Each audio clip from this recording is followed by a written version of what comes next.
मुक्तमार्गस्य नेतारं वेत्तारं कर्मभूभृतां ज्ञानं विश्वतत्त्वानां वन्दे तद्गुणलब्धये अयं द्रव्यषट्कं नवपदसहितं जीवशटिकाय लेशः पञ्चान्ने चास्ति काया व्रत संति गति ज्ञान चारित्र वेदः इत्येतन्मोक्षमूलं त्रिभुवनमहिते प्रोक्तमैत्रीरेशे प्रतीयेति षड्भवति स्पर्शति च मतिमान् यः सैव शुद्धदृष्टिः सिद्धे जयप्रसिद्धे चौविहारायण फलं पत्ते वन्दितारिहन्ते मोक्षम् आराहणाकंसो उज्जुवणमुज्जुवणं रेवाहणं ताहणं चणे चरणं दंसनेनाडिचरितं तवारमारायणा भूरिया। तीसरे अध्याय का पाठ करते हैं। रत्न शर्करा बालुका पंख धूम तमो महातमः प्रभा भूम्यो घनाम्बु वाताकाश प्रतिष्ठः सप्ता अधो अध तासु त्रिंशत् पंचविंशति पंचदश दश त्रि पंचोनेक नरक शत सहस्राणि पंच चैव यथाक्रमम् नारका नित्या अशुभतर लेशा परिणाम देह वेदना विक्रिया परस्परो दृत दुःख संक्लिष्टा सुरो दृत दुःखाश प्राक चतुर्थ्या तेस वेक त्रिसप्तदश सप्तदश द्वाविंशति त्रिंशत सागरोपमा सत्वा नाम परा स्थिति है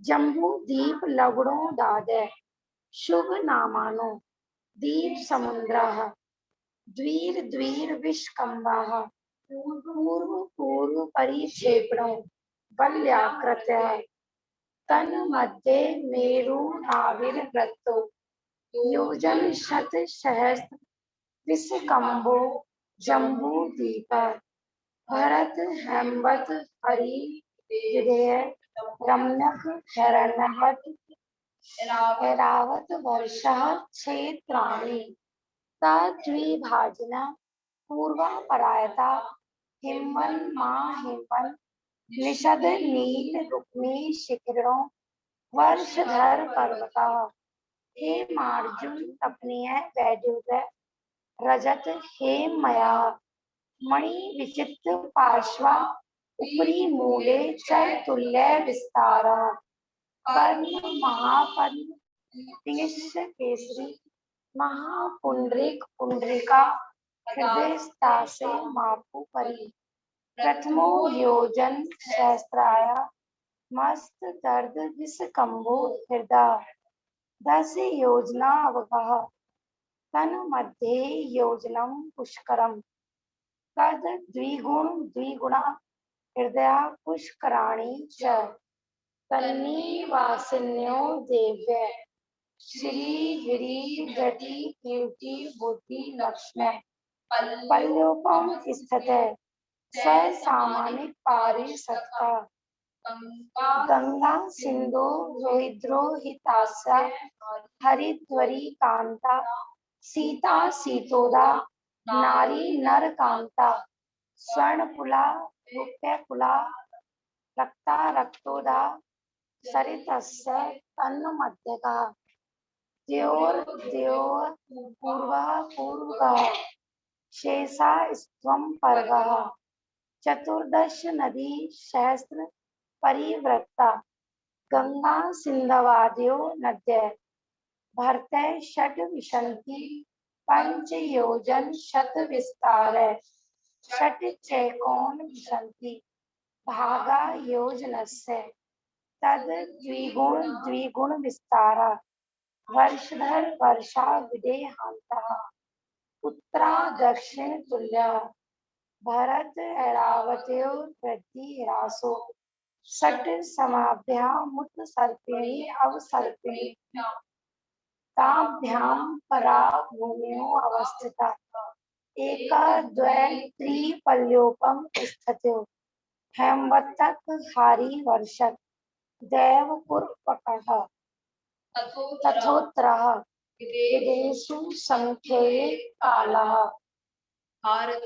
भरतस्य विश्वकम्भो जम्बूद्वीपस्य नवतिशतभागः द्विघातकी खण्डे प्रार्धे च प्राग्मानुष्योत्तरान् मनुष्या आर्या मलेच्छास भरते ऐरावत विदेय करम भूम्यो अन्यत्र देवकुरु उत्तर कुरुभ्य विरत स्थिति परापरे त्रिपल्योपम मांत्र मूर्ते त्रियव्यो निजानाम च पेज नंबर 161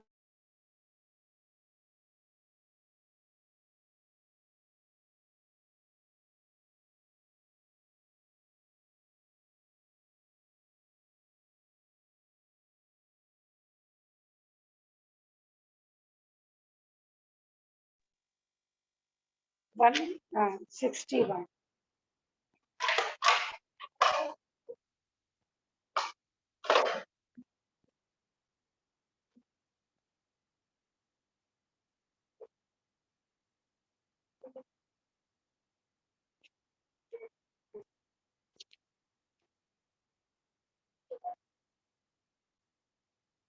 भारत आदि क्षेत्रों का विस्तार।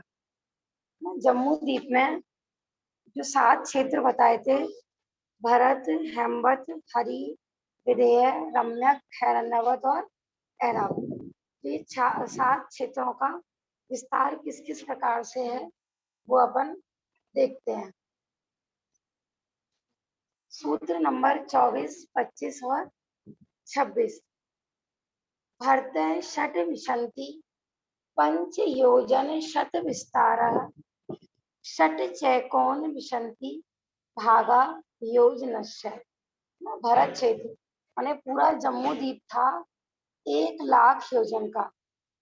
उसमें भरत क्षेत्र कितना बड़ा है कि 526 योजन और 1 योजन के 19 भाग में से 6 भाग। इस तरीके से ये भारत क्षेत्र का विस्तार बताया गया है। तद द्विगुण विस्तारा वर्ष धर वर्षा विदेहांता। फिर विदेह क्षेत्र तक के पर्वत वर्षधर माने पर्वत, ठीक है ना, और वर्ष माने क्षेत्र, तो पर्वत और क्षेत्र सबका विस्तार दूना दूना होता गया है ना। भरत से ऐरावत, भरत से हेमवत दूना, हेमवत से हरि दूना, फिर हरि से विदेह क्षेत्र दूना, और फिर उसके बाद फिर घटते क्रम में तद द्विगुण विस्तारा वर्षधर, ये तो हो गया ना उत्तरा दक्षिण तुल्य, माने विदेह क्षेत्र से उत्तर के 3 पर्वत और 3 क्षेत्र दक्षिण के पर्वत और क्षेत्र के समान विस्तार वाले। नक्शा सबको ख्याल में है क्या? लगाएं क्या नक्शा? जूम पर नक्शा लगाएं क्या सब? नहीं नहीं, ये पूरा ये उसका विस्तार, उसको हम ऐसे चौड़ाई में, हाँ इस तरीके से नहीं, इस तरीके से माने हिमवान पर्वत से लेकर और जो धनुषाकार में नीचे तक जहाँ पर लवण समुद्र है वहां तक अपन नापेंगे तो 526 योजन ऐसा, ठीक है ना। फिर उससे डबल हेमवत, फिर हरि, है ना। सबको ऐसे नहीं नापना, चौड़ाई नहीं नापनी, चौड़ाई का अलग विस्तार है, हाँ उसका अलग है, क्योंकि विदेह क्षेत्र तो पूरा 1,00,000 ही बैठेगा, क्योंकि यूं 1,00,000 है, यूं 1,00,000 है, और फिर अब वो घटते क्रम में पूरा, हाँ, वो ये विषय ना थोड़ा तिल्लोय परिणति में बता रखा है, जैसे धनुषाकार में आता है तो वो किस क्रम में घटता है, इसके भी पूरा मैथमेटिक के हिसाब से होता है ना कि गोलाई में जो ये गोलाई घटती आती है बढ़ती है, तो किस हिसाब से घटती बढ़ती है। भरत क्षेत्र और ऐरावत क्षेत्र में प्रत्येक का विस्तार 526 एवं 6/19 योजन है ना। भरत क्षेत्र का और ऐरावत क्षेत्र का, ये दोनों का विस्तार बता रहे हैं, माने इतने चौड़ाई है ना। पर्वत विस्तार माने उसकी चौड़ाई। हाँ, 6/19, 526 योजन अलग और 6/19 योजन अलग, माने एक योजन के 19 पार्ट करेंगे तो उसमें 6 पार्ट और लिया है ऐसे।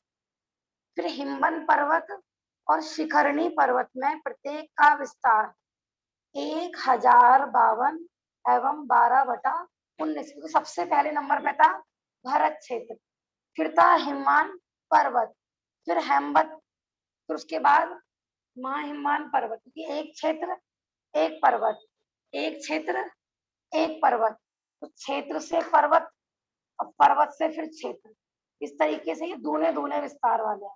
जैसे हमने पढ़ा था ना द्वीप से समुद्र, तो समुद्र से द्वीप, दुगने दुगने डबल डबल, ऐसा ही यहाँ पर बता रहे हैं। ठीक है ना, घबराने की जरूरत नहीं किसी को कही कि हमें तो याद नहीं होता, बस इतना समझ लीजिए कि दुगना दुगना। एक योजन के इन्होंने 19 भाग किए हैं। ये बता रहे हैं कि जैसा हम कहते थे ना 2.5, 3.5 तो 3.25 ऐसा।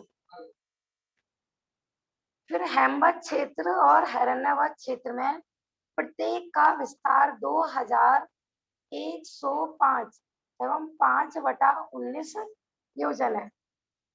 माँ हिमान पर्वत और रुक्मी पर्वत में प्रत्येक का विस्तार 4210 एवं 10/19 योजन है।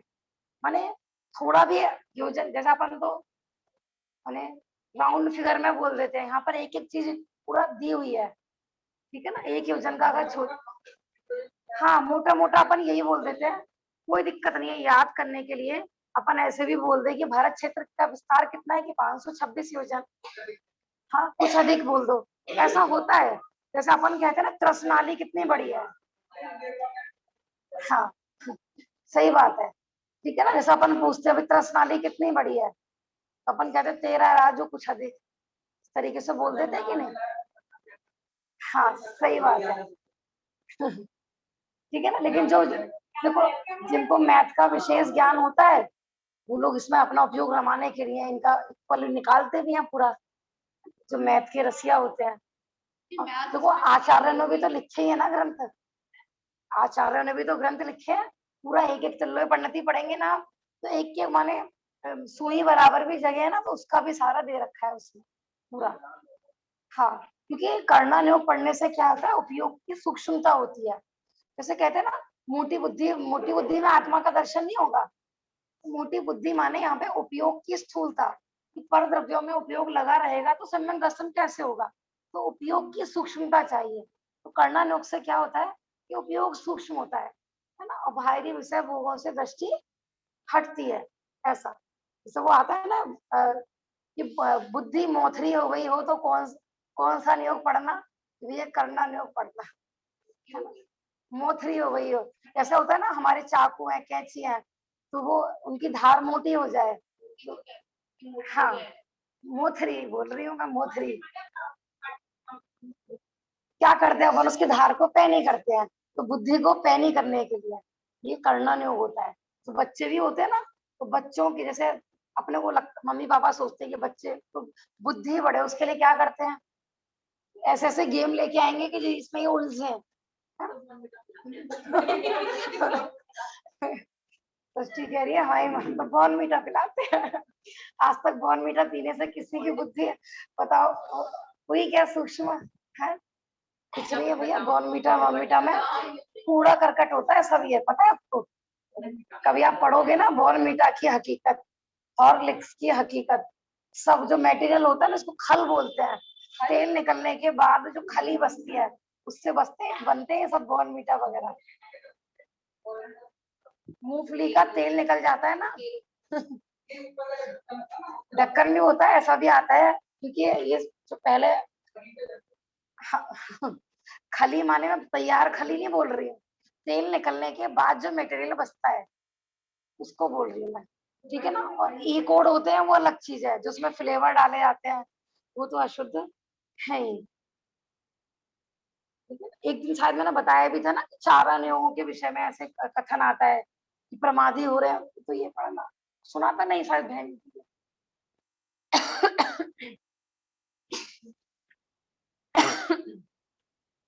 ये था प्रमादी हो रहे हो तो चढ़ना नहीं पड़ना, है ना। और क्या था, तत्व में शंका उत्पन्न हो रही हो तो द्रव्यानोग पढ़ना। और अपन अपने धर्म से चिग रहे हो, है ना, मन कंपायमान हो रहे हो, परिणाम स्थिर नहीं रख पा रहे हो, तो प्रथमा योग पढ़ना। वहां महापुरुषों की कथा पढ़ोगे ना कि उन पे कितनी प्रतिकूलता आई, फिर भी नहीं चिगे, बुद्धि स्थिर होगी, है ना। और बुद्धि मोथरी हो रही हो तो करना योग पढ़ना। ऐसा तो ज्यादा टेंशन लेने की भी जरूरत नहीं है, समझ में आ जाए तो भी कोई दिक्कत नहीं है, नहीं भी आए तो भी कोई दिक्कत नहीं है। ठीक है ना। अपन 3 लोग क्यों पढ़ रहे हैं कि जीव अनादि काल से अज्ञानता के कारण कहाँ कहाँ भ्रमण नहीं करते, इन सब क्षेत्रों में अपन जा चुके हैं, सब क्षेत्रों में। 3 लोक में सुई बराबर भी जगह ऐसी नहीं है कि अपन कहीं पर नहीं नहीं गए हो। बताओ, भले ही पंचेंद्रिय बन के भी नहीं गए हो ना, तो निगोदिया बन के गए होंगे, वायु का एक बन के गए होंगे, है ना? अब कहोगे उत्तम भोग भूमि में तो अपन नहीं गए होंगे, लेकिन वहां पर भी तो गए होंगे, पृथ्वी का एक तो है ना वहां पर रत्न बन गए हो, वहां कल्प वृक्षी बन गए हो। समझ में आ रहा है कि नहीं। ऐसा तो अपने को भी यानी 3 लोक में जीव अनंत सुख चाहे दुख ते भैभव, सुखी होना है, त्रियंश भी है। लेकिन अब कोई कहे कि भाई वहां तो उत्तम दान करके जाते हैं और हमने तो कभी दिया नहीं, तो हम तो कभी गए नहीं होंगे। ऐसा कोई क्षेत्र नहीं है कि अपन उत्पन्न नहीं हुए हो वहां पर। हाँ, ठीक है ना। माँ हिमवान पर्वत और रुक्मी पर्वत, माने एक इधर की साइड का ले रहे हैं, एक दक्षिण का और एक उत्तर का, दोनों साइड से लेकर चल रहे हैं। प्रत्येक का विस्तार 4210 एवं 10/19 योजन है।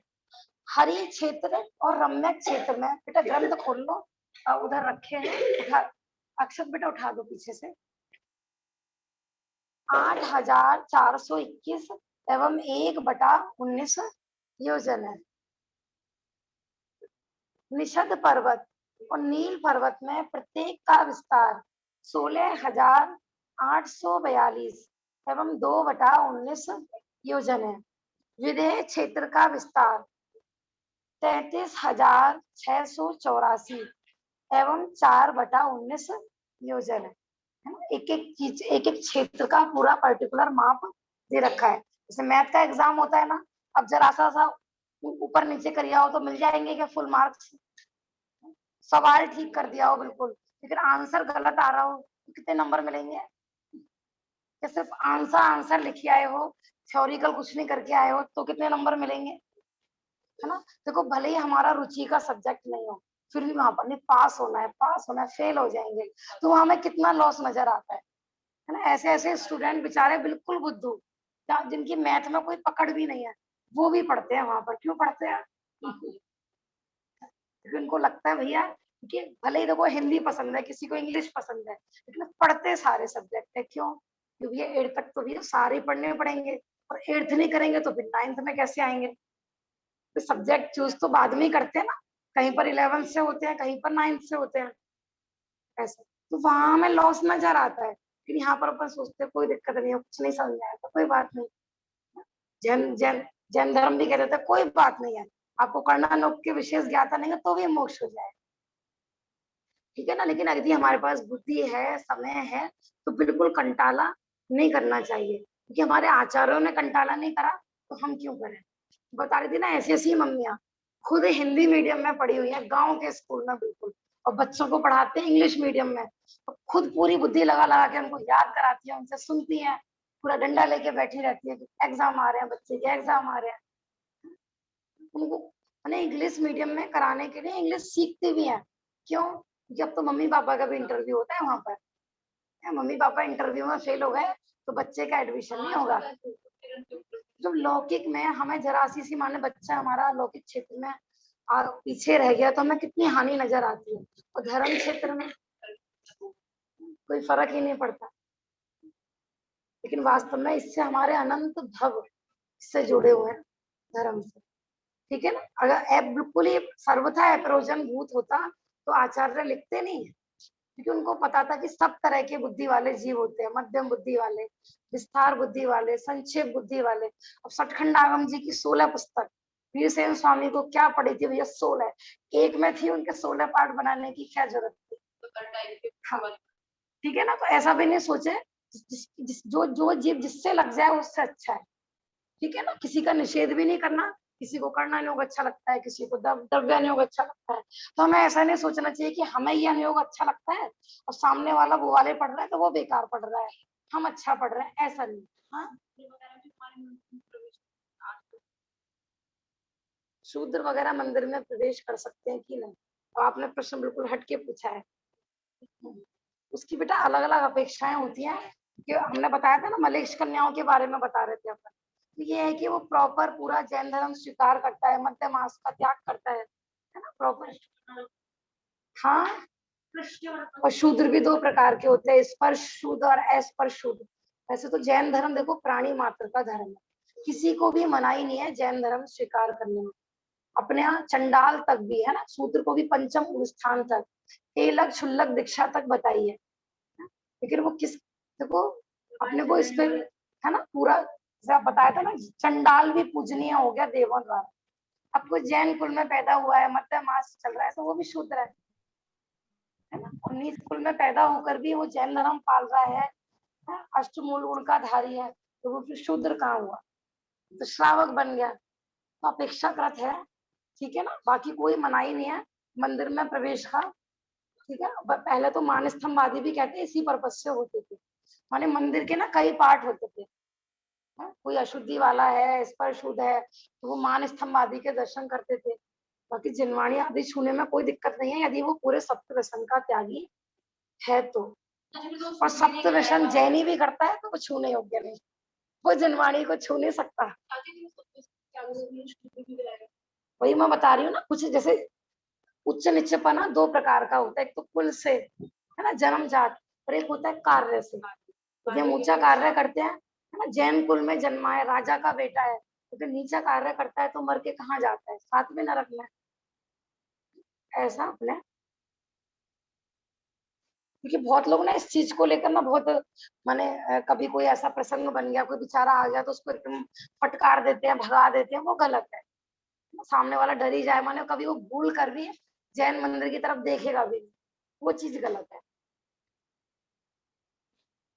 निषद पर्वत और नील पर्वत में प्रत्येक का विस्तार 16,842 एवं 2/19 योजन है।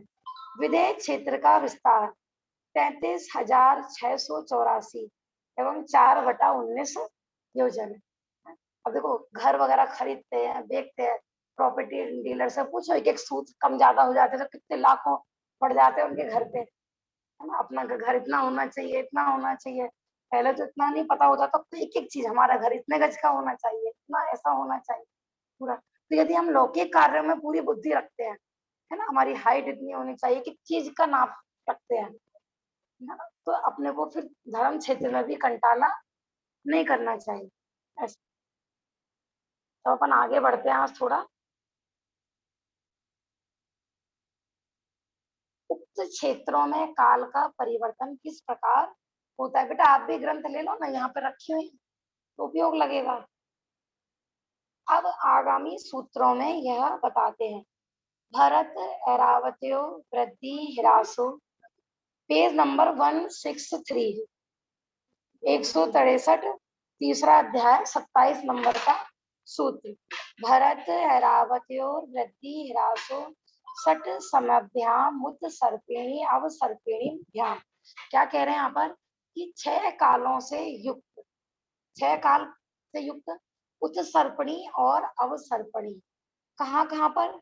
कि भरत और ऐरावत क्षेत्रों में क्या क्या होता है? कि वहाँ जीवों के अनुभव आदि की, आयु आदि की वृद्धि हानि होती रहती है। माने उत्सर्पिणी काल है तो उनकी आयु आदि क्या होगा कि बढ़ेगी, और अवसर्पिणी काल है तो आयु आदि उनकी घटेगी। तो ये कहाँ कहाँ पर होता है कि भरत और ऐरावत क्षेत्रों में ना। एक काल चक्र बहुत अच्छी पुस्तक है ना, काल चक्र, पंडित संजीव गोधा जी की है, संक्षिप्त में बनाई है काल परिवर्तन पे। बहुत उसमें अच्छे से समझा, बहुत पतली सी है, आप 1 घंटे में पढ़ लोगे उसको, है ना, किसी को भी 6 काल का पढ़ना हो ऐसा।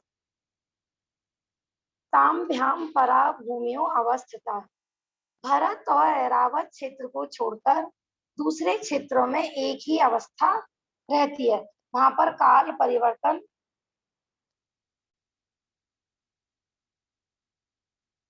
हाँ, रिकॉर्डिंग के लिए पूछ रहे थे आप। आ, ये अकलंग निकलंग जैन पाठशाला यूट्यूब पर चैनल है, वहां आपको सारी क्लासेस की रिकॉर्डिंग मिल जाएंगी। हाँ, यूट्यूब पर सारी रिकॉर्डिंग है, ठीक है ना। माने अन्न भरत और 5 भरत 5 ऐरावत, इनके अलावा बाकी जो हमने पढ़े थे ना, हेमवत, हरि, विधेय, रम्यक, हिरण्यवत, यहाँ पर काल परिवर्तन नहीं होता है।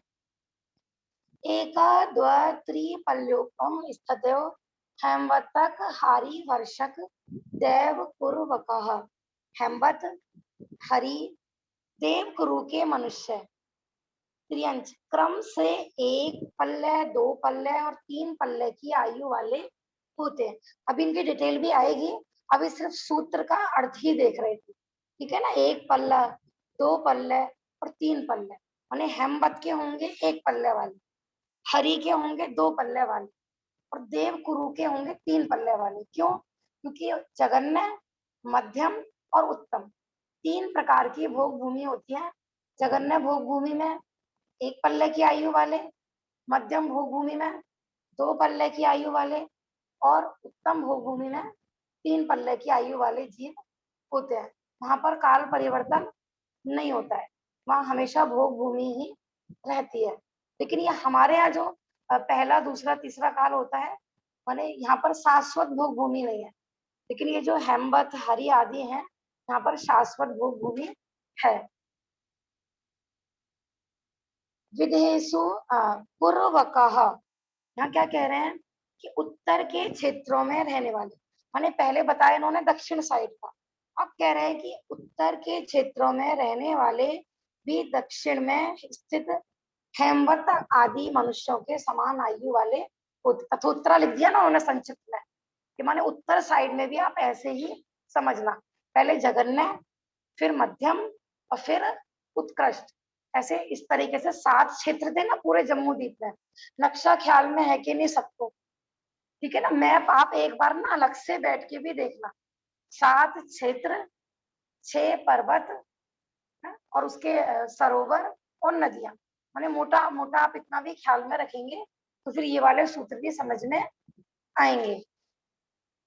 विदेहेसु संख्ये काला, क्या कह रहे हैं यहाँ पर कि विदेह क्षेत्र में मनुष्य और त्रियंच की जो संख्या होती है, आयु होती है, वो संख्यात वर्षों में होती है।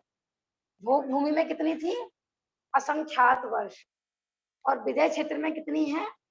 संख्यात वर्ष। माने शायद उत्कृष्ट 1 कोटि पूर्व है ना विदेह क्षेत्र की उत्कृष्ट आयु, 1 कोटि पूर्व, कोटि माने करोड़, 1 करोड़ पूर्व, पूर्व का भी सारा आएगा।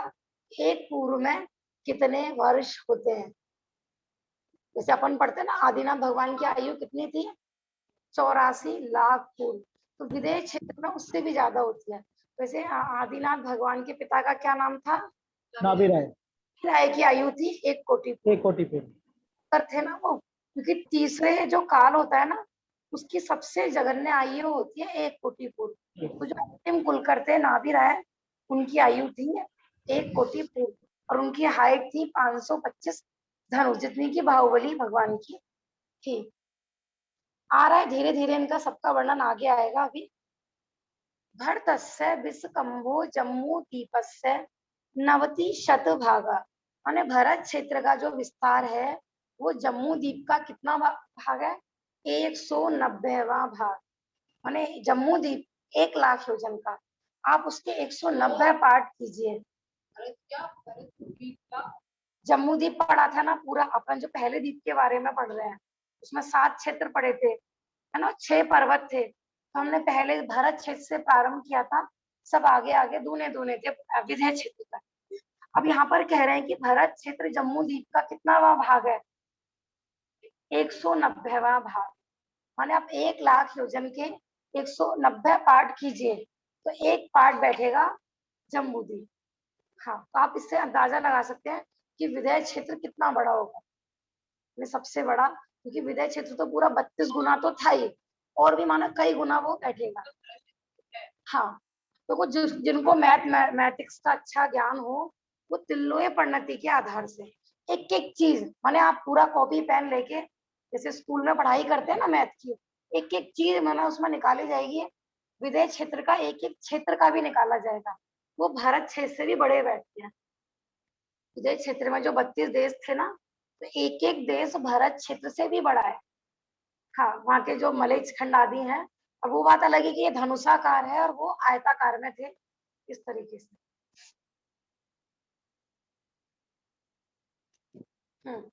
भारत क्षेत्र का विस्तार पहले 526 एवं 6/19 योजन बताया था, और अब यहाँ जम्मू द्वीप का चाची। हाँ बेटा बोलो। चाची कौन सा चैप्टर पढ़ा रहे हो? हम पढ़ा रहे हैं 163 पेज पर। 161 63 और 163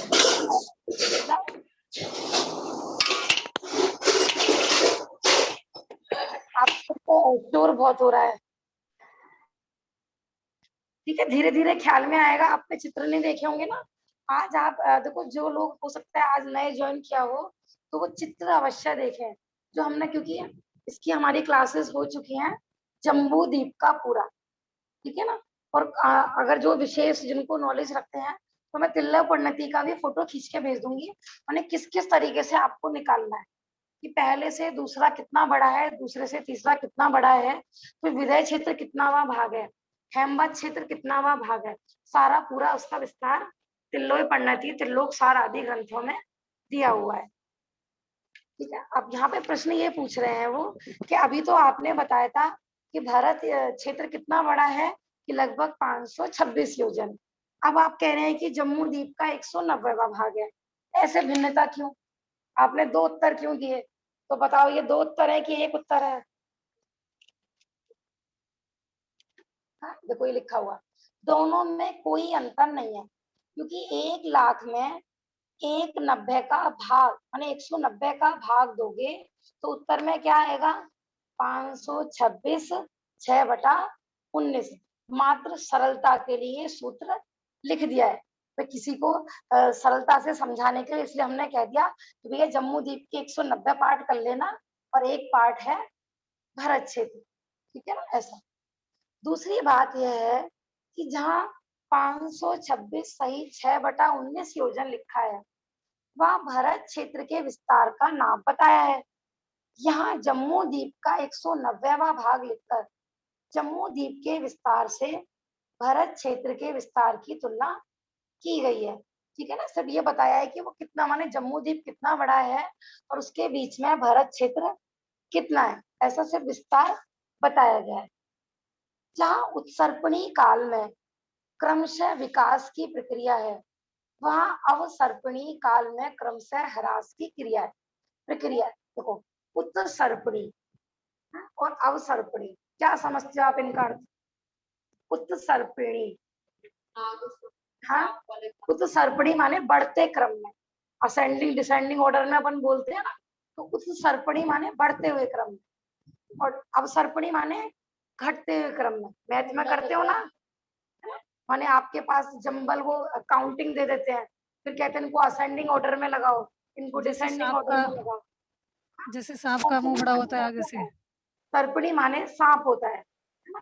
जैसे सर्पणी के आप मुख से प्रारंभ करोगे तो पूंछ तक क्या होता है? सर्प घटते क्रम में होता है ना, मुंह से बड़ा चौड़ा होता है और पूंछ तक जाते जाते घटते क्रम में होता है। ये हो गया अवसर्पणी का एग्जाम्पल। और पूंछ से प्रारंभ, उल्टा सांप रखोगे तो आप तो पूंछ से मुंह तक बढ़ते हुए क्रम में उत्सर्पणी का, है ना। तो अभी चल रहा है अवसर्पणी का, आप देखो। हाँ, हुंडा अलग चीज है, अभी आप सिर्फ उत्सर्पणी और अवसर्पणी समझिए। देखो देखो, आपने सुना होगा ना, इससे पहले 100 साल की आयु होती थी लोगों की, हाइट भी बहुत अच्छी होती थी, स्वास्थ्य भी बहुत अच्छा होता था, बुद्धि भी बहुत अच्छी होती थी, उनके घर मकान दुकान भी बहुत बड़े बड़े होते थे। अब क्या हो रहा है, धीरे धीरे सब कुछ घटता जा रहा है। अब तो माने 5-5 6-6 साल के बच्चे ऐसे ऐसे लगते हैं कि जैसे 1-1 2-2 साल के हो। अभी आज श्रुति गई थी पेरेंट्स मीटिंग में, उपदेश की और प्रत्यक्ष की, ठीक है। अब वो देखो वो कॉलेज कर चुकी है, एमए में आ गई। अब वो घुस रही थी, टीचर्स कहती है छोटे बच्चे अलाउ नहीं है, बाहर जाओ बाहर जाओ बाहर जाओ। उन्होंने कहा मैं छोटी बच्ची नहीं हूँ, मैं अपने भाइयों की पेरेंट्स मीटिंग में आई हूँ, मैं कॉलेज में हूँ। और उनके साथ संदेश गए थे, कहते आप साइन नहीं करोगे, आपके बड़े भाई साइन करेंगे। उन्होंने कहा ये मेरे बड़े भाई नहीं है, मेरे छोटे भाई है। अब पहले नहीं होता, मैंने पहले अधिकतर सबकी हाइट वगैरह, अब आप देख लीजिए जैसे मंगलायतन वगैरह में एडमिशन होते हैं ना, तो अपन 8th 9th में एडमिशन होते हैं, ऐसे लगता है कि जैसे 2nd क्लास 4th क्लास के बच्चे एडमिशन के लिए आते हैं, इतने छोटे छोटे बच्चे।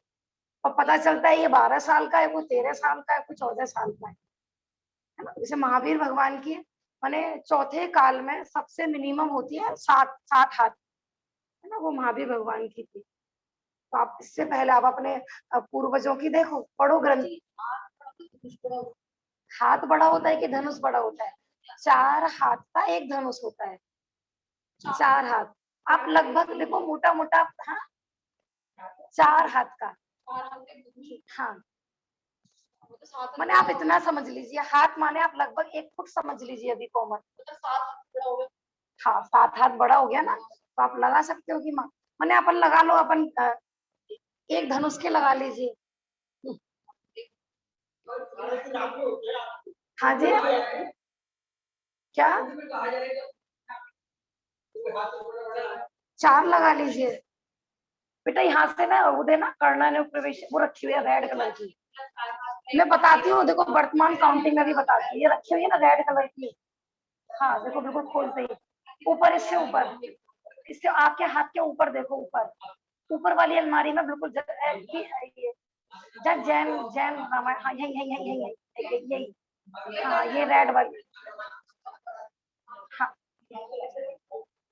देखो ये ये वाली एक पुस्तक है, इसमें वर्तमान काउंटिंग में भी दिया हुआ है सारी चीजें, बहुत अच्छी है ये। मैंने इसमें देखिए मैं बता देती हूँ, देखो थोड़ा सा चलो मैं ऐसा करती हूँ, जूम पर भी इसका थोड़ा सा फोटो खींच के भेज देती हूँ, ताकि आगे प्रॉब्लम नहीं हो। मैं बता ही देती हूँ क्योंकि आगे आगे भी ये सब चीजें आएंगी, है ना, हाइट वगैरह का सारी चीजें।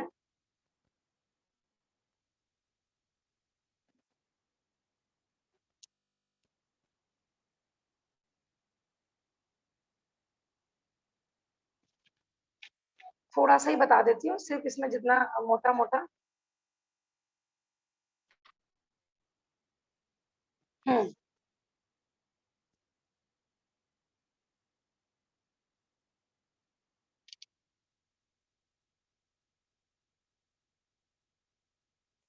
फोटो शेयर कर रहे थे अभी।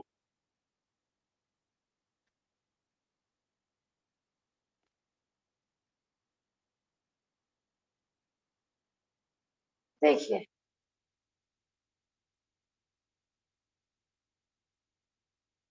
इसमें ना वर्तमान उसके मतलब इसमें दिया हुआ है सारा। देख जैसे अपन ये पूछे भी हाथ कितना बड़ा होता है, अब प्रश्न ये भी तो हो सकता है ना हाथ कितना, क्योंकि छोटे बच्चे का हाथ अलग होता है, बड़े लोगों का हाथ अलग होता है, किसी की हाइट कम है, किसी की हाइट ज्यादा है। तो हाथ कितना लेना है, तो हाथ कितना लेना है कि 24 अंगुल का एक हाथ होता है। कितना, अब अंगुल कौन सा लेना है, तो इसमें आप वर्तमान फिगर में देखेंगे तो 1.25 इंच का एक अंगुल अपने को लेना है। 1.25 इंच का, 1 इंच तो जानते हो ना, है ना, 1 इंच में थोड़ा कम कर दो, 1.25 इंच का एक अंगुल आपको लेना है। अब ये काउंटिंग याद रखना, क्योंकि इसी, हाँ प्रमाण अंगुल नहीं बता रही हूँ यहाँ पर, मैं सामान्य ही बता रही हूँ, जिससे हमारी हाइट नापी जाती है 1.25 इंच। अब लगा लीजिए 1 इंच कितना, है ना। आप अपनी अपनी अंगुल लगा लीजिए, है ना। हाँ 1 इंच होता है ना लगभग ये, तो पौना इंच का 1 अंगुल, ठीक है। फिर इस ऐसे ऐसे 24 अंगुल का होता है एक हाथ। 24 अंगुल का माने जैसे 6 इंची का पैमाना होता है ना, 12 इंच वाला स्केल ले लीजिए आप, 12 इंच वाला स्केल, ठीक है ना। उससे थोड़ा कम कर लीजिए क्योंकि हाँ 12 ज्यादा हो जाएगा ना, 24 लेना है ना यहाँ पर अपने को। हाँ 1.5 फुट का हो गया ये। 1.5 लगा लीजिए आप, इसमें आ गया ना 1.5 फुट। 1.5 फुट का एक हाथ आप लगा लीजिए, ठीक है ना। ऐसा फिर धनुष कितना होगा, 6 फुट 1.5 का। फुट का जब एक हाथ था, है, तो धनुष कितना हो गया 6 फुट का। 6 फुट का हो गया। 6 फुट का एक धनुष, माने वर्तमान कोई 6 फुट का मनुष्य है तो वो पूरा एक धनुष का हो गया पूरा। हाँ अब आप लगा लीजिए अंदाजा कि जब वर्तमान 6 फुट का आदमी एक धनुष का है तो आदिनाथ भगवान कितने बड़े होंगे कि उस आदमी के ऊपर आप 499 और खड़ा कर दीजिए। कितने बड़े आदिनाथ भगवान, 500 धनुष के थे ना, 3000 फुट हो जाएंगे। 3000 फुट। अपन कल्पना कर सकते, ऐसा लगेगा ये सब पूरी कल्पना है, ऐसा नहीं है। क्योंकि आप देखो साइंस, आप थोड़ा हिस्ट्री पढ़ने का शौक रखते हो ना। एक बार मैंने आपको फोटो भेजी थी ना, चहकती चेतना में आई थी, कितने कितने फुट का कंकाल मिला था। जो हिस्ट्री में जैसे पुरातत्व विभाग वगैरह होते हैं ना, जो खोज करी गई कि जंगल में कहीं खुदाई हुई तो कितना 40 फुट का बता रहे थे ना। हाँ 40 फुट का कंकाल मिला था और मनुष्य आकार का ही था, ऐसा जमीन के अंदर से प्राप्त हुआ था। डायनासोर का नहीं था, डायनासोर की शेप तो अलग होती है, वो पूरा लेटा हुआ मिला था, जैसे दफना देते हैं ना मनुष्यों को, इस टाइप से मिला था, ठीक है ना। तो आप थोड़ा सर्च करेंगे ना, जैसे अब आपने इतने बड़े बड़े डायनासोर देखे हैं क्या? अब पता नहीं भैया, हमने तो देखे नहीं डायनासोर। जैसे कहते हैं पहले एक अष्टापद नाम का जानवर पाया जाता था, उसके 8 पैर होते थे, माने वो मुख्य है ना, माने समूह शरण में भी जो मुख्य बताते हैं ना, शेर जिसको अपन बोलते हैं, तो मुख्यतः कई ग्रंथों में आता है कि वो अष्टापद होता है, त्रियंचों का इंद्र, 8 पैर का वो जानवर होता था, कैलाश पर्वत पर पाया जाता था, इसलिए कैलाश पर्वत का नाम पड़ गया था अष्टापद राजा, ठीक है ना। अपन उसको अब शेर कह देते हैं, सिंह, ठीक है ना, समझ में आ गया। पौना इंच का 1 अंगुल, फिर 24 अंगुल का एक हाथ, फिर इंच में भी लगाते हैं तो 72 इंच का एक धनुष, 72 इंच का एक धनुष। अब कोस भी ना अपन इसी से ही बनाएंगे, कोस भी बनाना है ना, तो आप इसी से कोस बनाइए। दूसरा फोटो शेयर करती हूँ इसी का ही,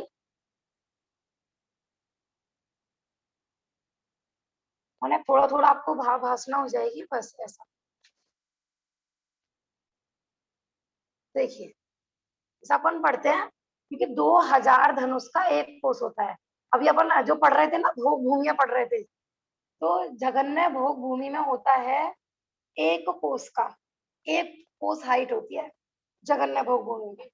हाँ जैसे हेमवत क्षेत्र है ना, तो वहां पर लोग कितने बड़े बड़े हैं, एक कोस के। एक कोस कितना बड़ा, ये 2000 धनुष का। एक धनुष कितना था, 6 फीट का, तो 2000 धनुष कितने फीट के हो गए। अब आप लगा 12,000 फुट। इतने बड़े बड़े भोग बने, जगन्य भोग भूमि की हाइट बताई जा रही है। तो देखो मील में लिखा हुआ है, एक मील में कुछ अधिक 1.5 किलोमीटर, है ना। एक मील में कुछ अधिक 1.5 किलोमीटर होते हैं, तो माने ये हो गया कोस में 3 किलोमीटर हो गया लगभग। एक कोस माने 3 किलोमीटर लंबी हाइट वाले वहां पर लोग होते हैं। क्या विचार है, 3 किलोमीटर आपका घर है क्या इतना बड़ा? 3 किलोमीटर यहाँ से कहाँ तक बैठेगा, अपने जैन मंदिर से करावल नगर 3 किलोमीटर, इतने बड़े बड़े लोग। ये जगन्य भोग भूमि की बात चल रही है। फिर मध्यम भोग भूमि में कितनी हाइट है, 2 कोस। 2 माने 4000 धनुष, फिर उत्कृष्ट भोग भूमि में माने देव कुरु और उत्तर कुरु में कितनी 3 हाइट है? कोस 6000 धनुष। 3 कोस 6000 धनुष। ऐसा आपको लगेगा कि भाई ये सब कैसे आते हैं, ये बहुत, आप देखो 3 लोक की पढ़ के देखो ना आप, माने भरत क्षेत्र, माने 3 लोक में भरत क्षेत्र हमें दिखाई भी नहीं दे रहा था, क्योंकि ये मध्य लोक कोई छोटा मोटा नहीं है और ये भरत क्षेत्र भी कोई छोटा मोटा नहीं है। 525 योजन, और यहाँ जो योजन बात चल रही है ना, वो महायोजन। देखो यहाँ पर जो कोस की बात चल रही है ना, हाँ, तो ये जो हमने करा है ना, ये छोटी वाली अंगुल से करा है, इसको बोलते हैं व्यवहार अंगुल। माने ग्रंथों में अंगुल की भी अलग अलग माप आता है। एक होता है व्यवहार अंगुल और एक होती है प्रमाण अंगुल। हमने व्यवहार अंगुल ली 1.25 इंची की, और प्रमाण अंगुल आपको पता है कितनी बड़ी होती है? कि इस अंगुल की 500 गुना, जितने की पहले चक्रवर्ती की अंगुल होती है। 500 गुना। भरत चक्रवर्ती की अंगुल हमारी अंगुल से 500 गुना थी। ऐसा, तो ये जो अकृत्रिम चीजें होती है ना, उससे नापी जाती है। और हमारी हाइट, हमारे घर आदि, वो सब ये छोटी वाली अंगुल से नापे जाते हैं। ऐसा, ठीक है ना। तो 3 किलोमीटर का इन्होंने बताया एक कोस। फिर ऐसे ऐसे 4 कोसों का होता है एक योजन। तो अपन कहते हैं ना अयोध्या नगरी 12 योजन की है, यहाँ पर यही वाला योजन लगेगा। हाँ, तो 12 किलोमीटर का एक योजन, ठीक है ना। ये सिर्फ इतना ही बता रहे थे, बाकी है इसमें और भी विस्तार है आगे तक, राजू है ना, पल्ले सारा पूरा इस समय विस्तार है। अपन अभी फिलहाल इतना ही ले रहे थे। आप यहीं पर आ जाते हैं जहाँ पर चल रहे थे। क्या हुआ?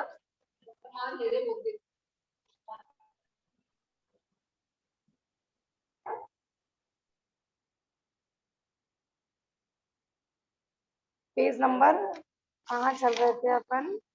164।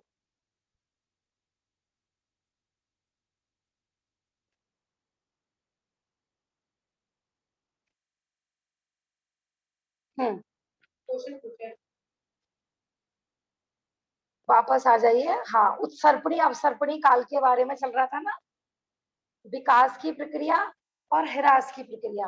माने उत्सर्पणी काल में हाइट, आयु वगैरह सब बढ़ती है, और अवसर्पणी काल में सब कुछ घटता है। आगे आगे घटते घटते छठे काल में कितने रह जाएंगे? एक एक हाथ के। घटते घटते आयु भी घटेगी उनकी, हाइट भी घटेगी, बुद्धि बल सब कुछ घटता घटता जाता है।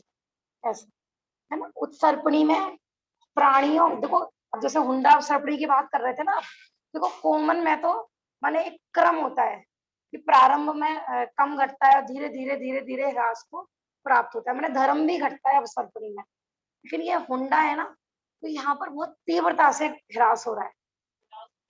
माने तीव्र, माने जो चीज माने होने वाली थी लगभग 10,000 वर्ष बाद या 15,000 वर्ष बाद, उतना ह्रास अभी यहाँ पर 2-2.5 वर्ष में हो गया। ये हुंडा का प्रभाव है। जो माने जैसे अन्याय, अनीति, अवक्ष का बढ़ना, या इतनी जल्दी माने 2.5 वर्ष में आप देखो घर घर में रोगी अवस्था होना, सबका मांसाहार प्रारंभ होना।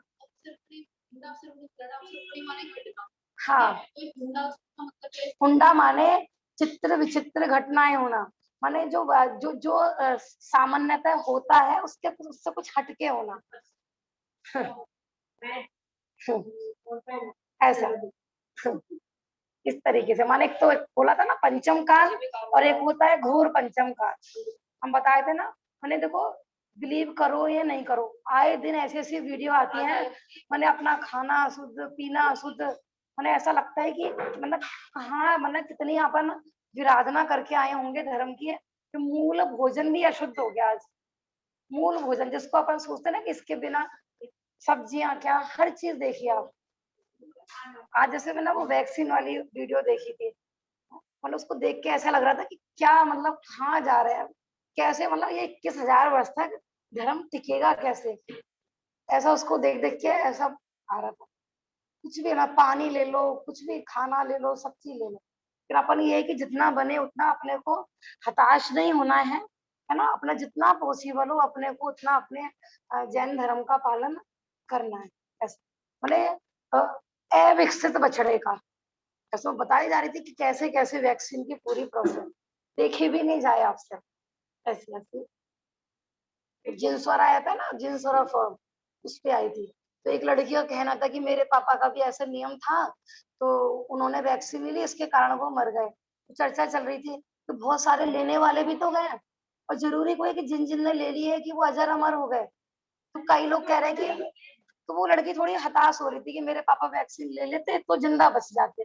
तो उसको एक किसान साहब है, उन्होंने मैसेज किया कि तुम्हें तो गर्व करना चाहिए कि तुम्हारे पापा ने माने मरण की कीमत पर भी अपने नियम का पालन किया, इस तरीके से पूरा। तो उनका उनका त्याग होगा इस चीज का। ऐसा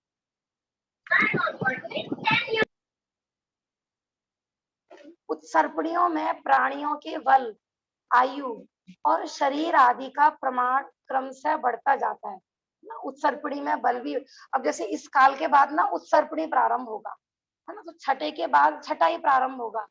तो धीरे धीरे उसमें माने जैसे 1 फुट के लोग थे, उनकी आयु 20 वर्ष थी या 15 वर्ष थी, तो वो धीरे धीरे धीरे बढ़ेगी, है ना, शरीर भी बढ़ेगा, आयु भी बढ़ेगी और बल भी बढ़ेगा।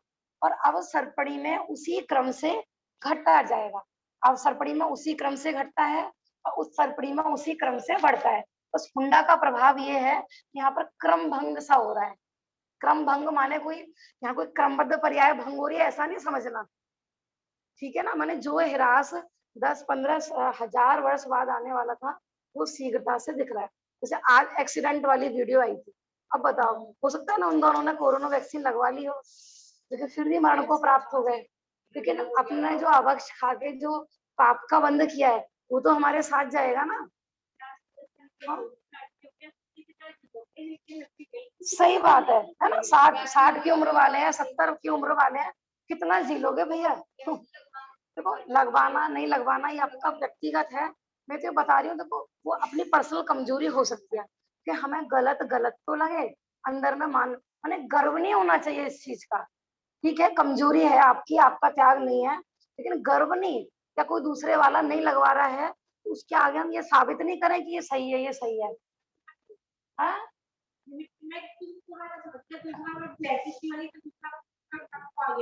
सही बात है, एक से बच गए तो दूसरा वायरस, दूसरे से बच गए तीसरा वायरस।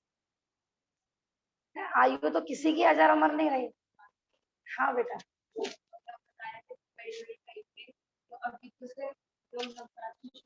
हाँ हाँ। हाँ उनके नवजात भी बड़े ही होंगे, जो मम्मी उनकी 500 धनुष की होगी, तो जन्मजात बच्चा कितना बड़ा होगा। हाँ, विचार करो। ठीक है ना, तो वो जन्म से भी बड़े होते हैं। बाकी जो ऐसा आता है ना कि बहुत लोग कहते हैं कि वो तो फिर 8 साल की उम्र में बहुत बड़े हो जाते होंगे, लेकिन वो उनका क्रम यही चलता है जो अपने यहाँ सम्यक दर्शन का रूल बताया ना कि 8 वर्ष के बाद। तो वहां पर भी सभी कालों में सम्यक दर्शन 8 वर्ष के बाद ही लेगा। ठीक है ना, उसमें ऐसा नहीं है कि उनको उनका बचपना ज्यादा दिनों का होता हो, ऐसा नहीं है। मैंने 8 साल के बाद वो भी मैच्योर केवल ज्ञान की प्राप्ति कर ली। मानो 1 कोटि पूर्व की आयु है और 8 प्लस कुछ अंतर मुहूर्त उन्होंने। हाँ, इतने टाइम तक वो अरिहंत अवस्था में रहते हैं, इतना लंबा काल। और इस काल में ऐसा भी पुण्य बांधेंगे जीव, देखो कितना ही हुंडा सा चल रहा है, कितनी ही पाप की प्रवृत्ति चल रही है, लेकिन इस काल में भी ऐसा पुण्य बांधते जाएगा। मैंने सोचो कि इस काल में भी ऐसे जीव हैं कि उनके उनके जहन में कितनी करुणा बसी होगी, सब जीवा ने कितनी जीवों के प्रति दया कि बेचारे देखो ये लोग कहाँ डिसल रहे हैं, सब लोग धर्म के मार्ग पर लगे। ऐसा 123 जीव इसी पंचम काल से, पता है आपको। और अभी तो प्रारंभिक काल ही है पंचम काल का, अभी तो काउंटिंग है लगभग 60, 50, 40 जाने वालों की। अभी जो काल चल रहा है ना, तो उसमें 130 की भी ना डिवाइडेशन करा है। प्रारंभ में 60 जाएंगे, फिर 50, फिर 40 और अंत में बताए हैं 1 लास्ट में, जब 21,000 पूरे हो जाएंगे। तो अभी भी वर्तमान में 50-40 लोग ऐसे होंगे कि जो निरंतर धर्म आराधना कर रहे हैं। अपन कहते हैं ना कुछ नहीं बचा, अपन तो एक व्यक्ति को देख लिया, कोई धर्म नहीं है, ये सब बेकार है, कुछ नहीं है, कुछ नहीं है, सब देख लिया, सब दिखावा है, ऐसा नहीं। ये तो तीर्थंकर लोगों का नाम आ गया कि हाँ ऐसे भी तो खुद समाज के हाँ, ऐसे भी होंगे, ऐसे भी होंगे जी। ठीक है ना, देखो अपन कोई सा भी विषय पढ़ रहे हैं, किसी भी विषय को पढ़कर अपने को अपनी कमजोरी है ना या पतन का कारण नहीं बनाना है। इस समय तो हिरास का काल है, सब घटेगा ही, हम क्या करें, क्या जरूरत है अभी क्लास में पढ़ाने की, ये सब इतना प्रचार करने की, तो घटना ही है ना धर्म, तो क्यों समझाएं किसी को, पंचम काल है, कोई समझेगा तो है नहीं, ऐसा नहीं है। वो अपना कार्य करते रहो, जगत पे जो व्यवस्था है वो अपने हिसाब से चलती रहेगी। काल परिवर्तन में अपन कुछ नहीं कर सकते, अपन तो अपना काम किए जाओ, अपना कल्याण, अपना लोटा छानो और पियो, ठीक है ना। बाकी दूसरा भी प्यासा आ जाए, तुम पी रहे थे उस समय, उसको भी पिला दो थोड़ा सा, ठीक है ना, लेकिन छानना अपने लिए ही है पहले। ऐसा ना हो दूसरे के लिए छान दिया, खुद अनछना पानी पी रहे हैं, ऐसा। हाँ, जैन धर्म ऐसा ही स्वार्थी है। जो स्वार्थी है वही परार्थी हो सकता है, वही सच्चा परोपकारी हो सकता है जैन धर्म में। मतलब आज जो एक्सीडेंट वाली घटना आई थी, इसको मैं तो क्या न्यूज वगैरह ज्यादा देखती नहीं हूँ ना, बच्चे कह रहे ये भी कोई घटना है मम्मी, ऐसी तो बहुत बहुत भयंकर भयंकर होती है, ये तो आए दिन होती रहती है। मतलब मैंने तो आज ही देखी ना, बहुत दिनों में, क्योंकि धार्मिक ग्रुप पे ऐसी कुछ वीडियो आती नहीं है, न्यूज वगैरह का कोई चांस नहीं होता, न्यूज़पेपर का, तो देखकर मतलब ऐसा लगता है कि मतलब है क्या जीवन, बस विचार करो, चलने के लिए कोई भरोसा है क्या, अपन सोचते रहेंगे बाद में करेंगे, ऐसा करेंगे, पहले व्यवहार में डाले, बाद में निश्चय करेंगे, यही सोचते रहे आते हैं, है ना। इसलिए प्रतिपल परिणामों की समाज, प्रतिपल भेद विज्ञान, प्रतिपल तत्व चिंतन। ऐसा नहीं है कि जब अपन तैयारी करेंगे तो ही हमारा समाधि मरण होगा, जिस दिन जन्म हुआ है उसी दिन से अपना समाधि मरण प्रारंभ, ऐसा। इस प्रकार यदि उत्सर्पणी बढ़ने का नाम है तो अवसर्पणी घटने का, उत्सर्पणी और अवसर्पणी दोनों में प्रत्येक का काल 10-10 कोड़ा कोड़ी सागर का है। 10 कोड़ा कोड़ी की होती है उत्सर्पणी और 10 कोड़ा कोड़ी की होती है अवसर्पणी, टोटल मिला के 20 कोड़ा कोड़ी का कहलाता है कल्प काल। हाँ, इसको बोलते हैं एक कल्प काल। मैंने पूरा जो काल चक्र वाली जो पुस्तक कह रही थी ना, उसमें पूरा काल चक्र बना हुआ है, 6 उत्सर्पणी के, 6 अवसर्पणी के, उसको फोटो मिलेगा तो हम ग्रुप पे भी शेयर। हाँ देखो, कल्प काल का जो प्रारंभ होता है उत्सर्पणी से, कल्प काल का प्रारंभ जो होता है वो उत्सर्पणी से होता है। माने अब तो क्या है, अब चल रहा है अवसर्पणी, तो ये पूरे कल्प काल का अंत होगा। छठे काल में 20 कोड़ा कोड़ी का एक कल्प काल होता है, तो उसका अंत होगा, तो अब अगला कल्प काल प्रारंभ होगा, छठे के बाद छठा। हाँ, तो प्रश्न ये ना कि अपन प्रारंभ कौन सा लें, अवसर्पणी लें या उत्सर्पणी लें, तो पहला काल कहलाएगा उत्सर्पणी का, ऐसा, ठीक है ना। समय हो गया है, बाकी की चर्चा अपन कल करेंगे।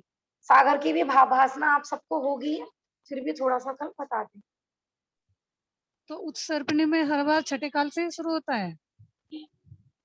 हाँ जी, निज निधि निज में बता, यह अनंत उपकार्य है, उसके लिए जिनवाणी माँ वंदना सतवा